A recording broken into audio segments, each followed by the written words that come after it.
of weapons-free transitioning. Hi, my name is Ralph. I am 8 years old, and welcome to the Many Hats Club Isolation Con. I'm presenting this today because my daddy doesn't know how. Well done, well done. Good boy, well done. Hey everybody, welcome finally. That was my son, because I apparently don't know how to present. Welcome to the Many Hats Club Isolation Con. I'm talking to you here from the UK. I am absolutely delighted to be joined by some awesome guests today, and to be joined by so many people across the world. So thank you everyone. This is an amazing event put together in literally a small number of weeks. So we're really happy about this. Luckily, you won't have to hear me talk for too long. Well, not just me. I've got three other people join with me to come and kick this conference off. Stuart Coulson, Stu Hurst, and Stuart Wintertier. So they'll be joining me after I do a brief introduction of the con. So we've got quite a jam-packed day over 3 great tracks, and you know, I'm really happy and really grateful to the team here at Many Hats Club, who have worked tirelessly through the nights, in some cases very late nights, to put this together so we can provide you with all these great speakers.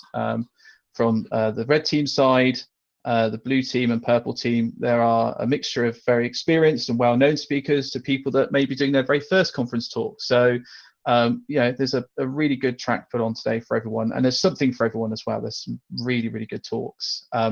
So please obviously check those out over the course of the day, and we've also got some other great things lined up as well. So we've got to introduce our keynotes. We have 3 keynotes. So Dave Kennedy with his talk, The Red Pill or the Blue Pill, and that one's kicking off at 4 p.m. UTC on the Red Team channel. We've also got Tanya, She Hacks Purple, doing her talk on Purple is the New Black, and I'm looking forward to that talk as well. And that will be on the Blue Team tack at 7 o'clock UTC. And again, lots to look forward to there. And then actually kicking things off after this little introduction we're doing at 3 p.m. UTC, we've got Ray Redacted with the complete history of hacking and phreaking. So really cannot wait for that as well, and I'll be doing a bit of an intro there. And I've seen some of his stuff as well that he's doing. It proves to be a really in-depth and exciting talk, so there's lots going on. Really, I want to kind of talk a bit about who we are and how this came about, because for anyone who doesn't know the Many Hats Club, we're a Discord community. We've been around for about 2.5 years now, which has absolutely flown by. We're about 8,000, just surpassed 8,000 members, and we're a Discord partner community as well. So we get some cool stuff happening there, and sort of server perks and all this kind of great stuff. But primarily, it's about us giving back to the community, about us providing opportunities to people to collaborate, to share ideas. We have a podcast which we've had like a load of guests on, about 100 episodes in, I think, or something like that. Everyone in the industry you may know, from Tinkersec to Dave Kennedy to some of the podcast guests, actually, some of the talks we've got today.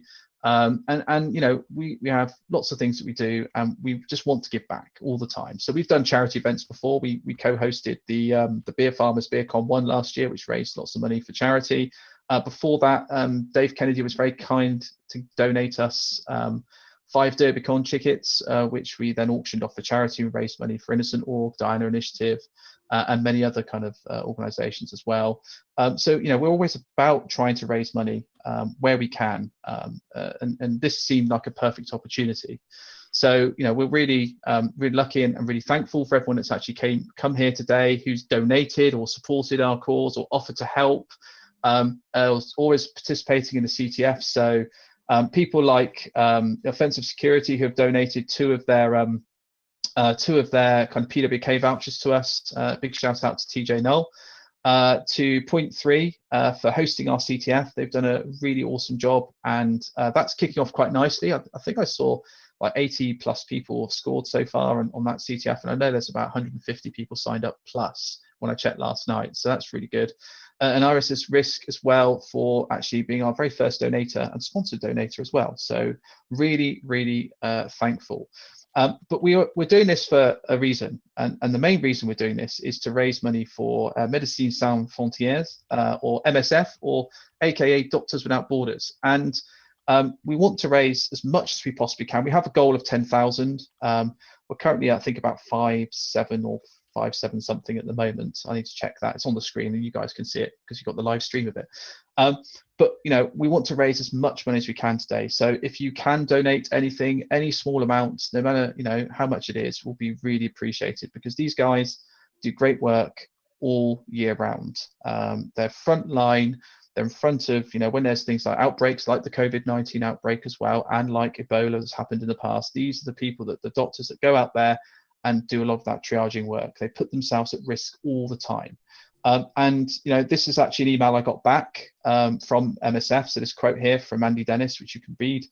It actually is it's on sort of Friday night after I'd sort of reached out to them last week. And they sent us a lovely email actually about how thankful they are that we're helping them at the moment. So the more that we can do, the real impact we can actually make. So obviously I'm doing my standing on a soapbox. If you can donate, that'd be great. It's what we're putting this on for free. We're trying to do as much as we can for free, so we can put everything we can into raising money for this great cause. So I just want to thank everyone again. We've had so many donations so far. I just want to thank everyone again who's donated, and it is really, really genuinely appreciated by myself and everyone here who's behind the con.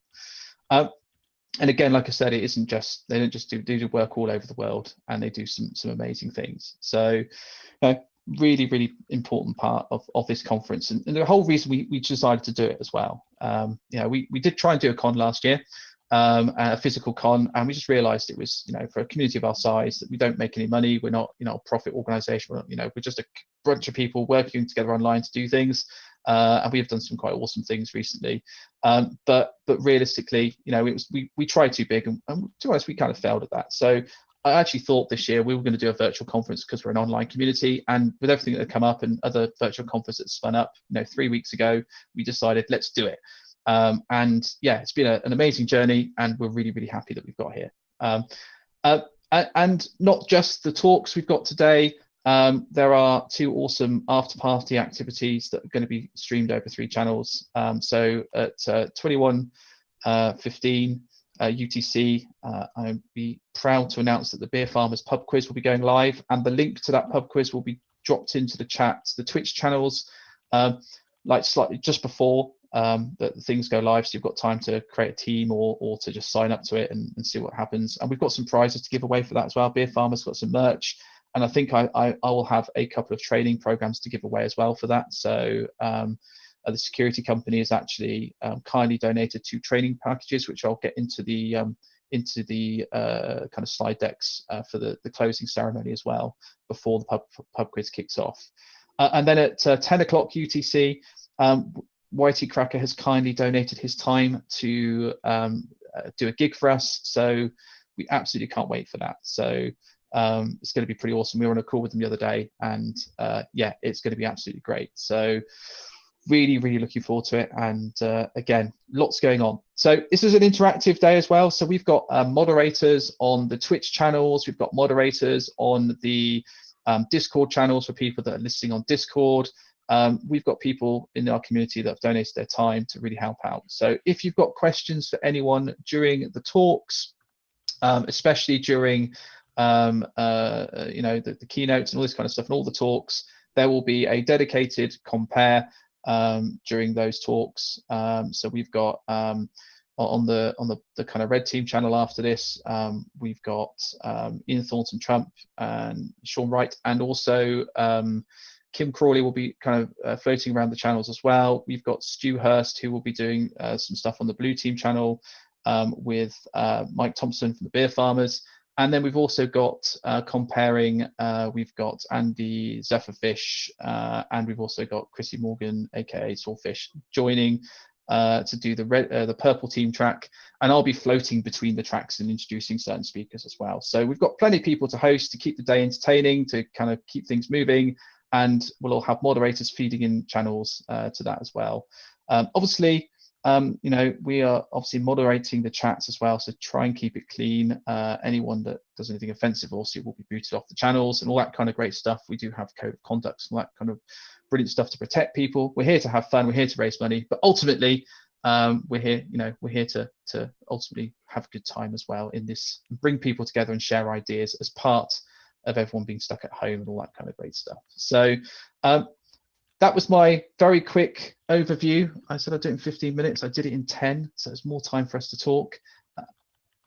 So we're gonna kick things off with the Stews. So I'll be joined by Stu Hurst, Stuart Coulson, and Stuart Winter-Tier. So hello guys, and I see Stu Hurst is currently cycling on his bike. So oh yes.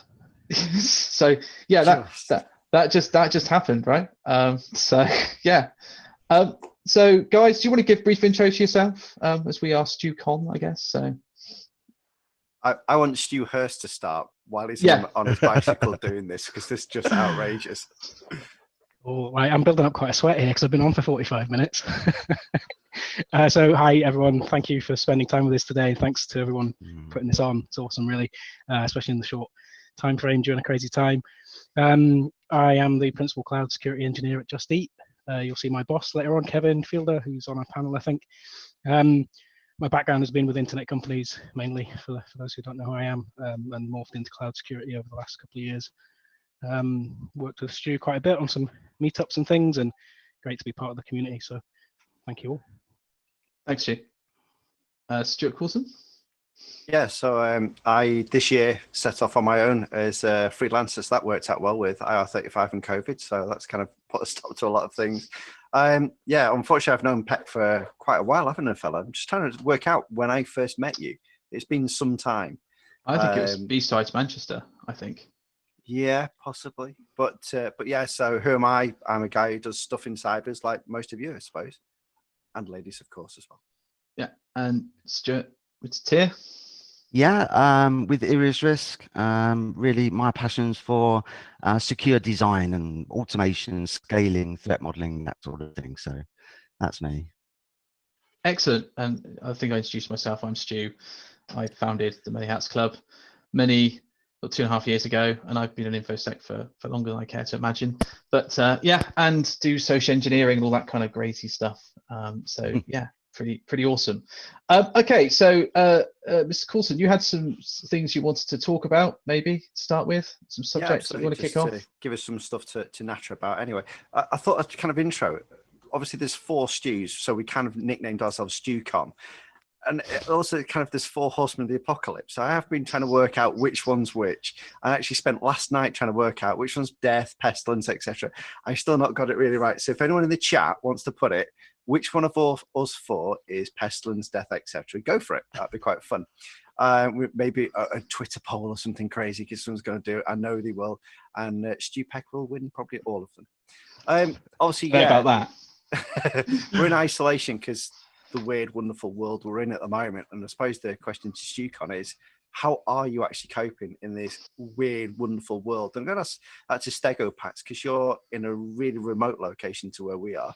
So how's things for you? Yeah, I am. Thanks, Stuart. I'm in southern Spain, and southern Spain, as you know, had its difficulties, and then went on real lockdown. We can't even go out to exercise or anything. Now, the main difference for me, I was already working remote, so I was already prepared for this, and I'm a bit of a hermit anyway, to be honest. I just am. So it's kind of, in some ways, it's produced the world I rather prefer. I know that sounds sick. You know, please that I don't mean to belittle the illnesses and deaths. Of course I don't. But you know, there's less traffic, everything's clean and clear, and that's lovely in that sense. Of course, the children at home, but I've been teaching Carol, my wife, how to teach now exactly as we are here, and to teach the Spanish teachers to do the same. So in some ways, I quite like it, but I know that sounds a bit horrible to say, so you'll have to forgive me on that one, I'm afraid. We're all allowed an opinion, so yeah, good opinion. I think we'll go to the next most remote person, which is Scotland, which will be Stu Hurst. He's quite clearly, he's loving this because he's on a sat bike instead of doing work. Yeah, I mean, I suppose similar to Stu in Spain, that I work from home anyway most of the time. So the weekdays haven't been too different in terms of routine and structure. What I would say, and we had a bit of a conversation yesterday when we were testing the audio, that these are by no means normal circumstances. No. So just because some of us happen to work from home normally and we continue to do that, I think there's an underlying stress and anxiety anyway amongst everybody. I know for any of you that have been out and about shopping and just trying to do what you need to do, there's a very strange atmosphere out there, as you'd imagine. Yeah. It's Totally.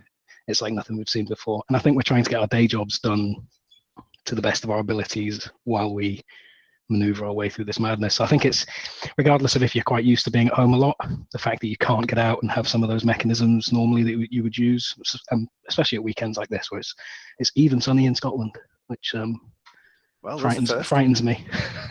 Yeah. So yeah, I think we're just all getting by, aren't we? I think the fact that everybody's in the same position, for me, sort of makes it a little bit easier. It feels like it's not a sliding scale for anybody. It's, you know, everybody's sort of going through the same pain, really. So yeah, trying our best to just get through it.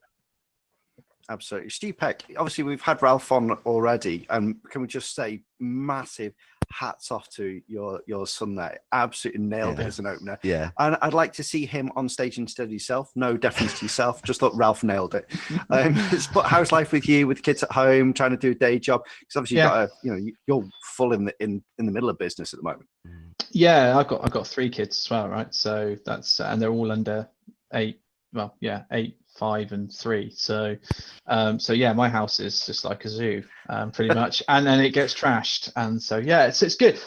So for me, it's been quite interesting. So I do work from home occasionally, but given the role that I do, so a lot of the social engineering, the physical social engineering stuff, and I'm quite customer facing, so I'll go do lots of talks and lots of events, and I'll do the consulting with customers. So it's been a real, from a work perspective, it's been a real interesting kind of change, because I've taken over a bigger team recently, and so I've had to consume those and then try and work out, well, how do we do a lot of these services remotely? How do we, and that's been quite easy in some cases, like a governance, risk and compliance project where you're kind of going and consulting and doing risk assessments. Well, actually, you can do a lot of that remotely anyway. Obviously, you prefer to do it face to face, but it's actually worked out quite nice. You can do things on Teams or Zoom if they really want to use that. Anyway, and so like it's worked out quite nicely. I did an AppSec talk to like 200 odd developers. And we got a production crew in to kind of, snazz it up a bit and make it look nice. And it works really well. So, we're kind of changing things in a business level to kind of accommodate that, to kind of just get through it and try and work out, well, we can still do stuff. We're still here. From a personal level, I obviously like the traveling. I like the balance between that. And so coming home and being at home all the time has been brilliant. And although my wife says I still don't see the kids enough, which is fair enough because I've been quite busy recently, but and I'd like to do more of that next week after this conference is done. But it's been a bit of a culture shock for me. And mainly the biggest thing I've noticed, which has been, quite scary, is that obviously I was in London right up until the literally the days before everything shut down. And you could see people still not wearing masks, still not wearing any PPE, walking around. And then you come down to where I live, in the sticks, the other side of the country, and even yesterday when I went to supermarkets, still no one wearing gloves or masks or any kind of protective equipment. I'm just walking around, and you're thinking, because it's not as prevalent down here, maybe it's in London, maybe there's a slight worry that, oh, we're okay because we're really remote and there's only been like 300-400 cases down here or something like that in the last few weeks. So I think the psychological effect I've seen affect a lot of people in the community. So if you look at like my community, you can see a lot more people under stress and strain and worry. And I think there's that undertone that Stu Hurst mentioned, that these are unusual circumstances. And I think, we just have to kind of work out, okay, mentally we have to stay strong and realize this will pass eventually. And we have to work out how we can get through it, to come out the other side with our mental health intact as well. Yeah, and we obviously will come out of this. This will end. It's what the world and our industry looks like when that happens. We can't be the only company, that the one that I work for, where an awesome tech company anyway, but we fundamentally shifted from being a global business in offices to fully remote within 10 days. And we had a lot of the tech to cater for that, even though there was a lot of internal work that went on with some great teams. But we've proved that we can run a business now during a crisis remotely. And I just wonder what that's going to mean for the next stages of not just my company, but every kind of tech organization or internet-facing kind of organization. It'll be interesting to see. I think that's the interesting thing. You just said it then about how this is almost like the new normal, and I'm really interested to ask. I'm probably Stu Hirsch, you're probably giving the great example to start with. Is this the new normal? Do we think post-COVID and all this craziness we're in at the moment? Do we actually think this will be new? This is what we will now do from here on. Will we just live at home and actually we can get rid of these great big corporate office blocks of cost a fortune to run, and maybe we see business move to this? It's going to be difficult to argue against it because we've proven it. Exactly. I mean, that's a bit of a catch-all phrase there. I'm sure a lot of businesses are finding it very difficult for lots of reasons, but fundamentally, many will keep going and maneuver their way through those problems. So. There's going to be significant changes, that's for sure. But then we do have to factor in those folk that genuinely like to go to the office. They go to work for social reasons as well. I find that's not necessarily a big factor in our industry, and we probably know why. But there are folk that are going to want to go back.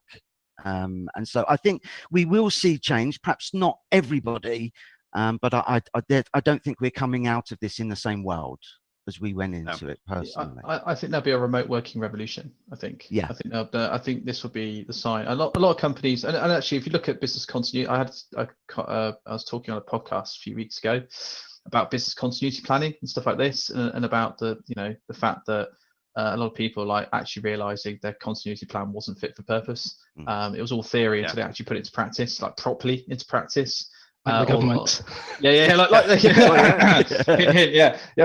got this covered, and then we haven't really got this covered. We're just going to spend lots of money on stuff that gets wasted. But I think that kind of has made people realise that actually these plans are actually quite useful, and maybe that's a way that they want to revisit these things. But we'll see a lot of change after this, because some organisations who've gone through this, who've actually fared fairly well, will go, well, actually, that wasn't much of a headache. Yes, we might have to respec things for continuous kind of working this way. Maybe we'll have a percentage of our workforce that can work as much as they want from home, and maybe a percentage that split their time a bit more with that flexibility that comes in mind. And then maybe some organizations may just go to kind of that hot desking methodology, where they're just going to have like a hot desk office where people can pop in, pop out when they want. And I think that's quite nice. And some organizations have that anyway, right? A lot, I can be remote as much as I want, and driven by projects mainly. But if I haven't got projects, I can choose to go to work in London or wherever, or stay at home. And so, I think it's important where it's flexible to do that those opportunities are there, and I think that's really going to help things moving forward. I think in terms of. Of course, sorry, after you, Hursty. Yeah, sorry, no, just Adam on Twitch was asking specifically about the company I work for, but just wondering if there'll be upticks in attack vectors and things, and that's an interesting one as our organizations move from being less remote to semi-remote or even fully for a lot. It's difficult to know just now, but I'm sure we're going to see a few different things. I do expect the big cons when they all come back online later on the year, and I'm not going to name them because you all know who they are, but the big one that's at Excel is going to be extra backslappy, amazingly huggy, and really, really handshaky, because we've missed the physical contact of going up to people, go, hi, oh my God, how are you doing? We've missed it, and I really do see it's going to be extra huggy and extra backslappy this year.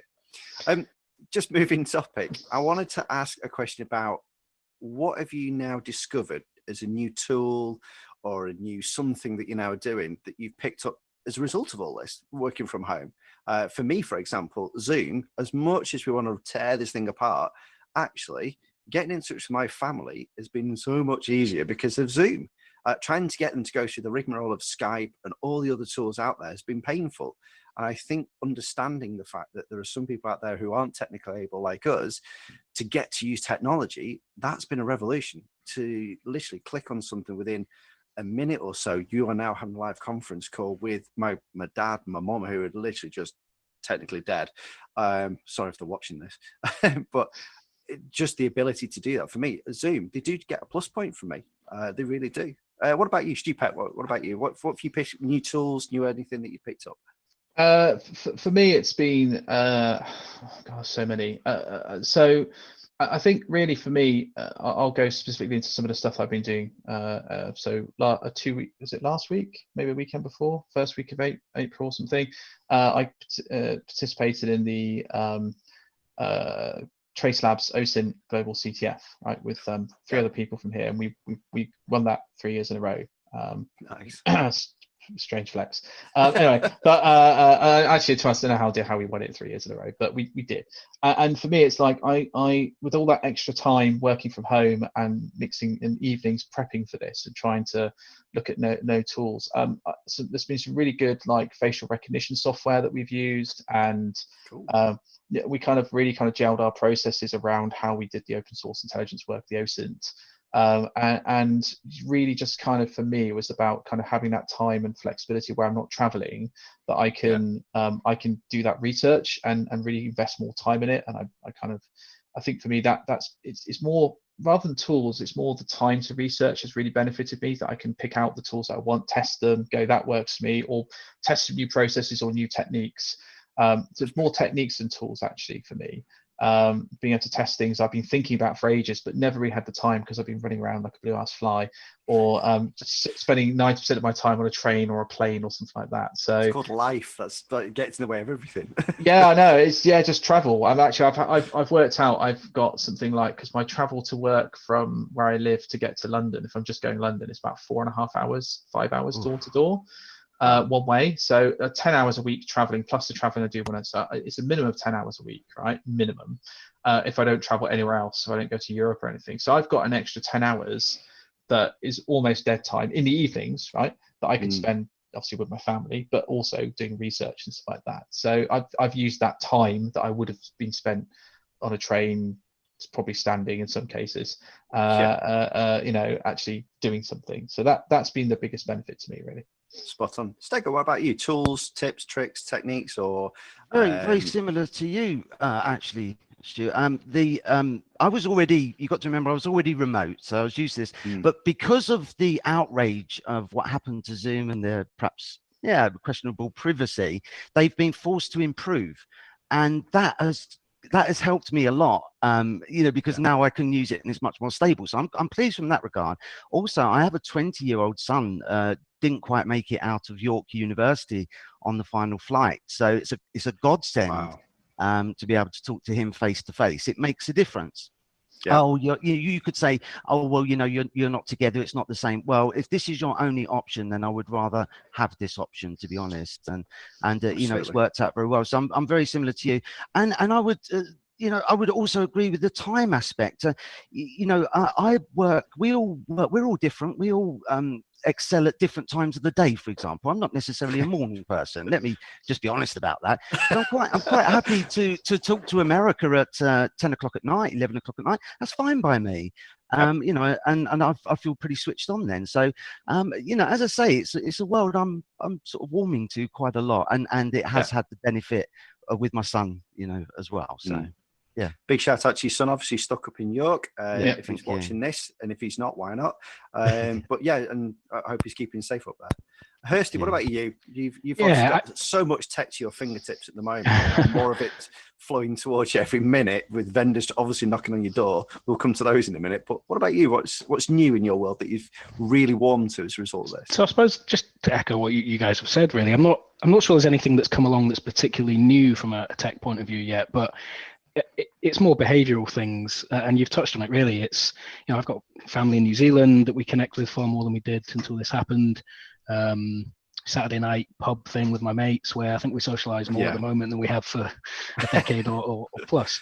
And then more for the kids, right? So I've got a 3-year-old at home, and she does like a ballet class during the week. They've moved all of that online within a fortnight, which I know the tech's fairly simple, but for them to have the foresight and the pace to do that and keep these things running, even if they're just little classes for the kids that keep them interested, that's been the important thing. On a day-to-day level, again, I sort of work similarly during this as I do normally. It's not a strict 9 to 5. I'm very good at taking time out these days for exercise, and I know we can't really go anywhere, but just trying to fill time with a few other things a bit more.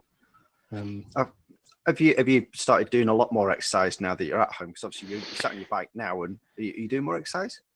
It's hard to find the time anyway. I think I'm forcing myself now because it is a bit of a tough time, stress wise, maybe anxiety wise, and it's always been my go-to thing for mental health anyway. I talk about it a little bit. So I'm definitely forcing myself where other days I might have just went, sod it, I'll just do something else. I must admit, post-COVID, we're either going to come out this as grossly obese or mega fit. I mean, the flip side is I'm eating loads of crap at night. Okay, and then, votes. Who's going to come out this heavier than when they started? I think I've had a beer every Friday, Saturday for the last 3 weeks as well, which I've not done for 3-4 years. Absolutely. You mentioned mental health there, Stu. Hurst. Obviously, kind of mental health is big in our industry to start with, and I know that this is going to hit quite a few people hard because they've now disengaged from their colleagues. They are now only able to remote. They may be working from home on their own, which is, again, it's all bad stuff that would just add into the pile. I know from my perspective, I've managed to maintain positive mental health through a lot more writing, which I found really comforting to do.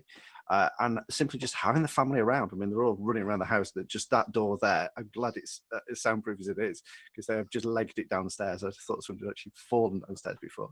But I've noticed that I'm probably in a better place because I have got my family around me. And that's helping me cope with what we don't know how long this is going to be.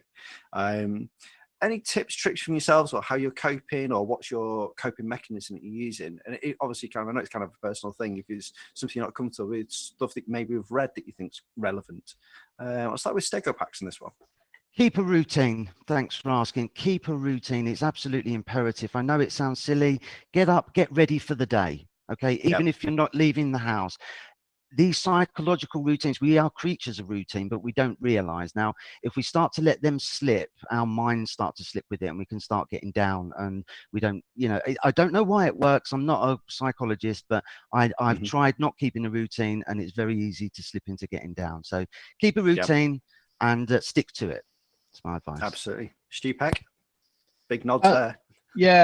Routine is quite important, actually. I couldn't agree more. From a mental health perspective as well, it is the exercise bit. So I had some pretty big projects coming up recently, and I literally had multi projects at one time, and I would spend from 7 a.m. until 10, 11 o'clock at night at my office. And I'd look up, and because I sometimes get in the zone where I'm just doing something, and I'll forget to eat or drink.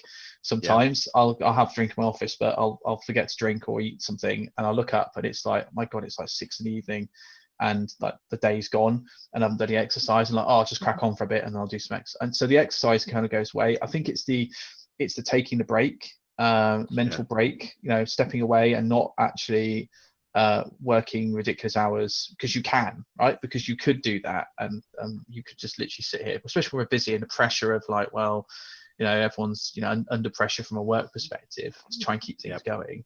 So I think that kind of is quite important, but at the same time, it's the connection issue as well. So if you can have sessions like this, or you can connect to people, whether that is on or even just a DM someone on Twitter, or just a quick Zoom call or voice chat on Discord or something like that. So you've still got that human connection, especially if you're remote. So if you're without family and you're stuck out somewhere and you're stuck by yourself, this is quite a harrowing time. And a lot of and if you're just bombarded by the negative news stories that you're hearing every day, that is going to get you down. That is going to have a mental effect. So reach out to people on Twitter, or reach out to, or if you are struggling, say I'm struggling, and people will help. And I think that's what's good about our community, because we understand, InfoSec can be quite challenging normally, and can be quite stressful normally.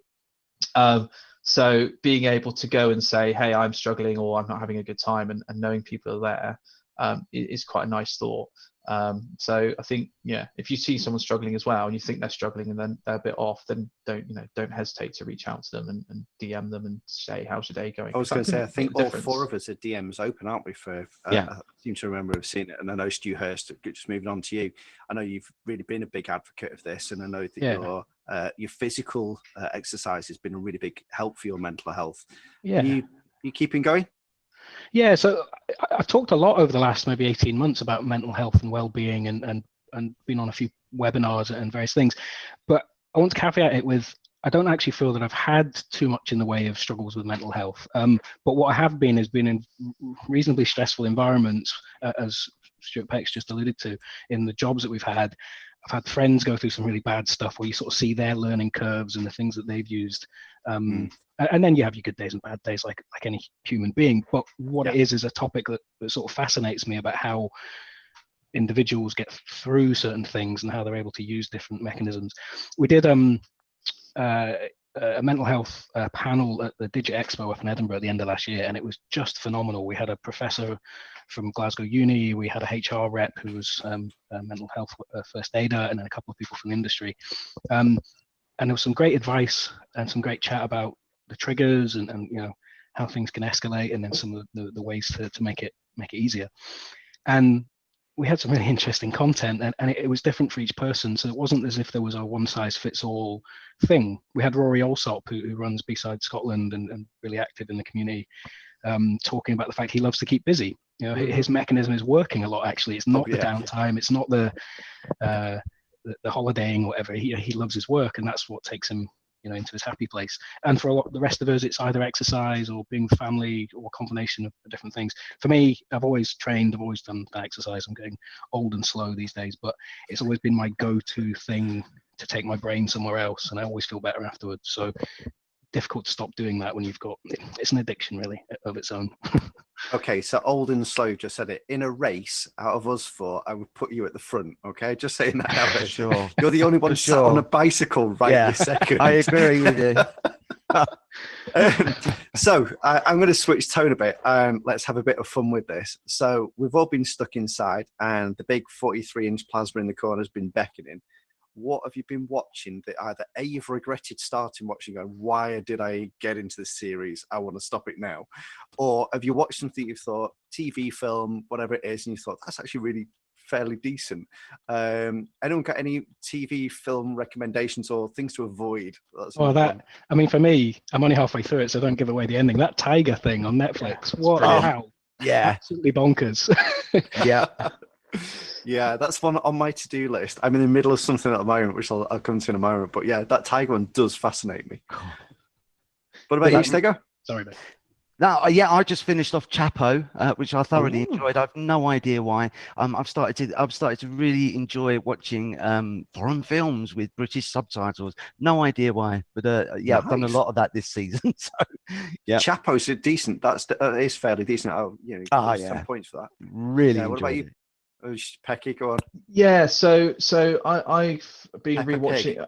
Yeah, it's mainly Peppa Pig. Yeah, and I've got all the kids into a lot of the Ghibli Studio stuff. So I've been watching Spirited Away, and I've been watching Howl's Moving Castle, and what the other Princess Mononoke, and all the they've all on Netflix. And I was like, oh my god, the kids love it. I love these films. Awesome. Maybe Princess Mononoke's a little bit like violent right at the beginning when some arrows shoot some arms and head off, but you scrape over those bits, right? They're okay.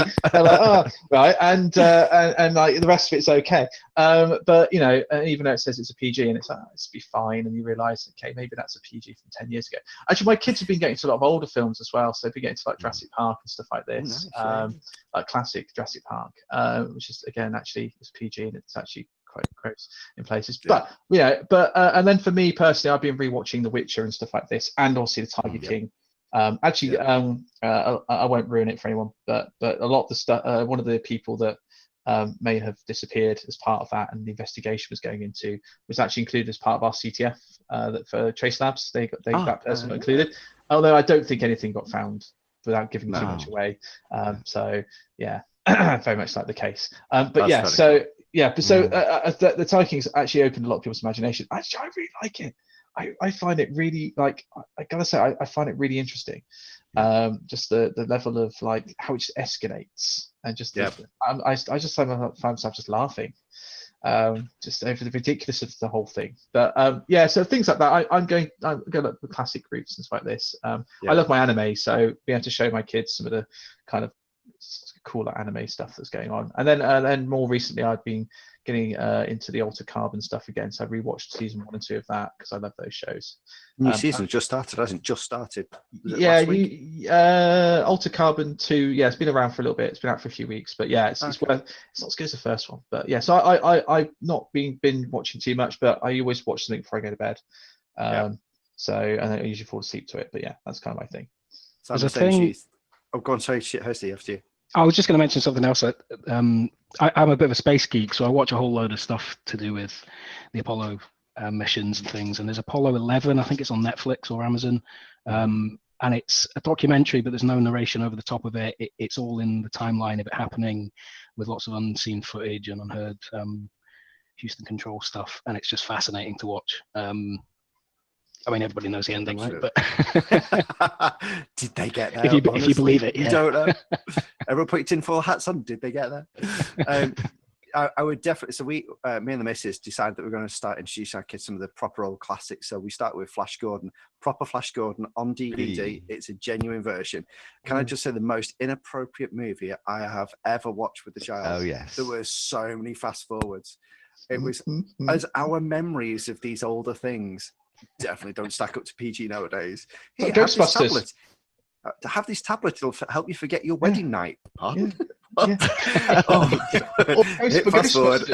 Ghostbusters has some appropriate scenes, and I watched the mask, right? Jim Carrey's A Mask, right? Yep. Oh my god, that's so it's inappropriate and like so like misogynistic today as well. It's like really bad. It's just like I watched it and went, this film would never get made today. Like it's just like offend everyone. It's just so. I think we forget that. I think we become desensitized when you watch those 80s films, right? Incredibly violent and incredibly inappropriate, right? And then 90s films push that a little bit further with the inappropriateness, but less violent in some cases. Yeah. And then today, it's like people outcry when they see like depictions of women in certain inappropriate ways, and you're thinking, just look at the 90s films. Like it's like just to be outcrying everywhere, because I think we forget that times have changed so much in a good way, and I think this is a great thing. I agree. Most of our 80s TV presenters are in jail now, so maybe says it all about That says a lot. It does. Our whole industry, pretty much. Yeah. The other thing that we started doing is we tried to do a bit of culture with the kids and watch that Andrew Lloyd Webber. They're doing live stage productions that they're putting back on a Friday night on YouTube. And the first one we watched was Jesus Christ Superstar. I think it was. No, it wasn't. It was the other one. Yeah, Joseph's Technicolor Dreamcoat. And the lead character, I recognise him from somewhere. And it was, I can't remember his name. It's anyways, perfect white teeth in a straight line. Next minute, it cuts to a scene. It's got Joan Collins in a fishnet body stocking. And you're like, whoa, stop this right now. Last night, Friday, we watched, and please, if anyone's in the chat and saw it, I'd recommend go back and watch it. If you've got small kids, don't let them watch it. It was Phantom of the Opera. And it was fantastic. Apart from my 8-year-old has now been sleeping in our bed for 2 nights because she's having nightmares about the guy with the mask on coming out to get her and the guy hanging on his neck for 3 minutes. Not good for kids. But no, I've got to say, we're now trying to stop the kids from just sitting watching telly all day. Then we're actually trying to have movie nights and stuff, and that's worked out quite well. I've discovered some good stuff. Spirited Away is actually on our to-do list of ones to watch. Yeah, I noticed some people in the chat gave a really big shout out for that one. So so well done. Yeah, good. Mr. Robot's coming up a lot in the chat. I noticed as well. I kind of got to season 3 and went, I'm getting bored of this now. Yeah, I did. Season four got the latest season got a lot better actually, because I almost gave up on it and I thought I'll give the last season a go. Actually, really good at the end. So I think it's worth persevering through. The first season will always be the best, right? But it got better. I think that this is the thing. We're quite spoiled with our TV. I think I remember when there was Channel 5 came on, and And that was amazing. Another channel. Oh my god. Oh my god. We got 5 channels now, guys. And I remember when it started, I was like, I must have been quite young, but I was thinking, oh, this is amazing. 5 channels. Yeah. We forget, like, Yeah.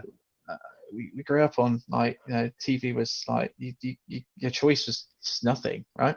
Nothing. Yeah, Now absolutely. today it's too much. And I think I'm going to bring this back to InfoSec, right? And this kind of brings me back to like where we are today, that if most of us started out, there was nothing, right? You'd want to go learn something about InfoSec, #old. Okay. You'd learn something about it, and you'd have to go to forums, and people would gatekeep the knowledge, and you'd have to push really hard to find stuff, and like BBS or IRC and all that kind of stuff. You'd have to really push hard to find anything on this stuff, and it was all kind of like a secret kind of treasure you have to unlock, right? You had to prove yourself that you actually knew something, and now, if you fast forward to now, it's it's all out there. GitHub, Pally repos, amazing. Yeah, and do you think obviously a lot of the big conferences are being cancelled for this summer, and there's been online stuff anyway. Do you feel that the industry is going to move more towards catering for a lot of that anyway? Because I know Amazon and the big names, tend to do online at the same time, but this kind of thing with a few hundred people with some really good content, there's a hell of a lot of this anyway. But it could be awesome if we could, we've talked about the meetups that we run, that to open them up to the world rather than just the little country that we live in, just has such a massive impact.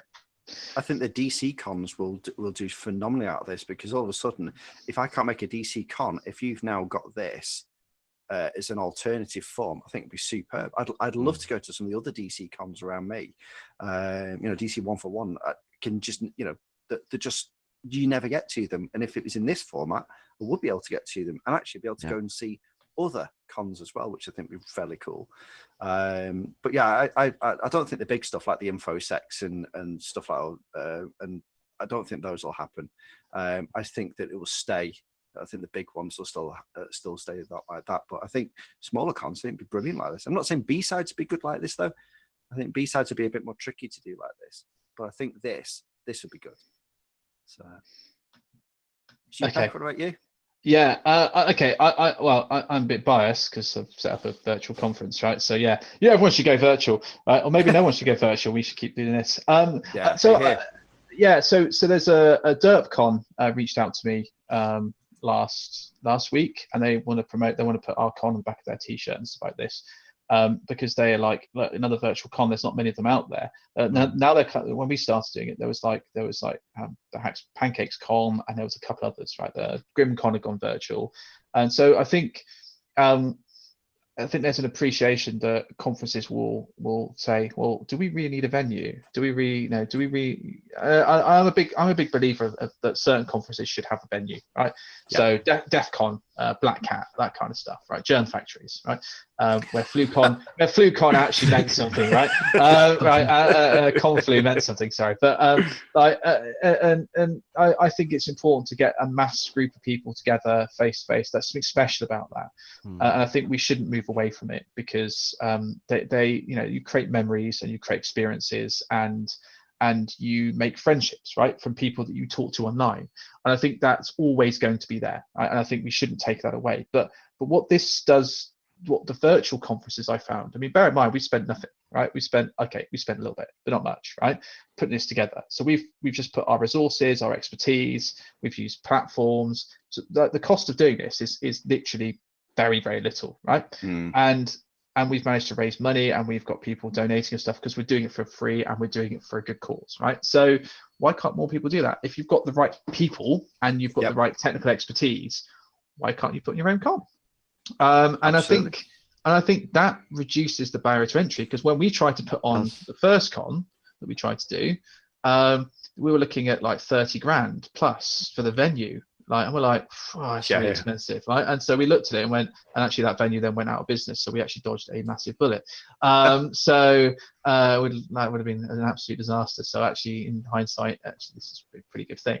But and so I think a lot of venues are going to have to start thinking about, well, this could impact their business. But for anyone out there who wants to do this, just do it. I mean, I think if you've got an idea and it's slightly different. I mean, there was the one Oasis Con yesterday, right? In virtual reality, right? Whole conference in virtual reality, speaker stage, their slides on, and everyone is like, a lot of VR kind of like, people. Pardon my French. I love that. Right? I was going to be the first person to F-bomb on here at my own conference. So there you go. Slap. Yeah, just well done. I'll put myself in the swear jar. Can we have Ralph back, please? Yeah. Honorary stew. We'll put the professional on and just leave the amateur here, right? And like, I thought that was such a great idea, and I think that could be the way things go. So I think that actually worked really well. So to answer your question without taking up too much time, I think we'll see a lot more virtual cons now, and I think there'll be a good balance between people having virtual cons where it's professionally done, and then the standard cons will still go on because they have to, right? Because they're part of the DNA of this industry. Yeah, I massively. I mean, I'm a conference goer, as most people know me from, and I'm always at the cons, and I actually think this will help. But I do want to start my physical conferences. There's still something about having the tactile environment of a conference. Getting flu off your mate is always a part of your conference season. But I'm fascinated by the VR con. I think that's superb. What a great use for VR. I've always looked for a use for VR. VR for me has been something that's just a technology that needs to be implemented somehow. And I've never seen it a good use. And I think virtual VR conference, what a way forward that'd be. Well, Stuart, I mean, you, Coulson, you probably know me the best. And the truth of the matter is that I'm in real life, I'm very shy. And, to a certain degree, I don't like to admit it, but socially awkward. This is ideal for me. Look at me. I've gone from the person that my wife calls me a wallflower. It sort of like blends into the corner somewhere and can't be seen, to the person that's out the front, because I do have something to say. So you can see that flip side as well, and just me down to the ground. And I suspect there's more people like me. I don't think I'm the only one. So I think this is gonna open up for a new set of people to come and be comfortable in these environments. I hope so. Anyway. Okay. It's a fantastic message. That really is. So we've got 5 minutes left. So I think we should probably do closing comments because I've got another slide to show for people. So what's your I guess, Stu, because you've asked all the questions, I'm going to ask the question now. Put it back into podcast mode. Stuart Coulson, what's been your biggest takeaway from this whole experience? From this isolation con? Yeah, we need to do more StuCon of these. We need to do more StuCon of these. We need to have a chat more between ourselves and extend it out to the wider community as well. I do miss chatting to your mates, just even if it's across the desk and in the office, or even if it's just having a chat with someone online. I do miss those moments. So this has been brilliant. Really loved it. More of this, please. Definitely. Stick up next month. More of the same. More of the same. The more the better. I'm with Stuart Coulson there. Yeah, absolutely. Stu Hurst. Yeah, I mean, look at what's happening, right? This is, I know that it's an overused word in what we're going through, but unprecedented. We're having to fix problems globally we've never faced before at all sorts of levels, tech, right through to mental health, well-being, family, and all that we're doing here, all that we're putting together for our industry and the people that work with us is phenomenal. We're not always going to get it right. There's going to be some tough days. And I think we'll look back on this generally with pride about how we've conducted ourselves and the things that we've put together and the things that we've contributed as individuals and as groups. So I'm a fairly positive person anyway, right? We'll come through the end of this and we'll look back, there'll be learnings, and our industry will kind of grow from it rather than because of it. And we're already on I was going to say, we're already on 50% of your target, 5,856. Wow. Of your 10,000. Wow. That's amazing. Wow. Wonderful. Thank you, everyone. Thank you. That's why we should have more of these.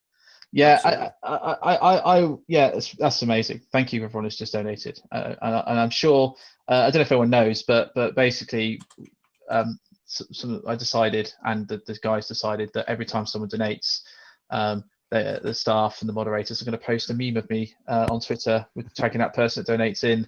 So there's been quite a few memes of me going around. And by the way, there's a massive like backload of them. So there's more memes than I can count, and there's more being created just in case we run out. So that's so good. So yeah, I mean, it's all for a good cause, right? So it's not like I don't mind being memes because it happens every day. So yeah, I think to kind of summarize this before I kind of close this off, I think this to me has kind of made you realize the best of people and it also brings out the worst in people, the cyber criminals and all this kind of stuff, right? And like the Chinese, like I think they say the two words for kind of crisis, and one of them is opportunity, or where there's danger, there's opportunity, basically, right? And I think there's always an opportunity for people to do good, but there's also a massive opportunity for people to do bad. And I think what we've got to realize is, and this is a big shout out to the CV19 people, so the Lisa, Dan Card and all that kind of stuff are doing the work there. They've taken an opportunity to help protect those assets where people would likely do bad. And I think this has brought out loads of great things in the community. And I think that's what makes us great as a community, that we will identify things. For me, I'm obviously helping a little bit as well. But putting on a conference and trying to raise money for a charity that is also doing good is one way of doing it. The other way is to actually help protect the assets from the NHS and things like this, and healthcare from being targeted as well, which is happening in some countries as well. So I think we all have to kind of pull together, and we all have to roll our sleeves up and do what we can in our work.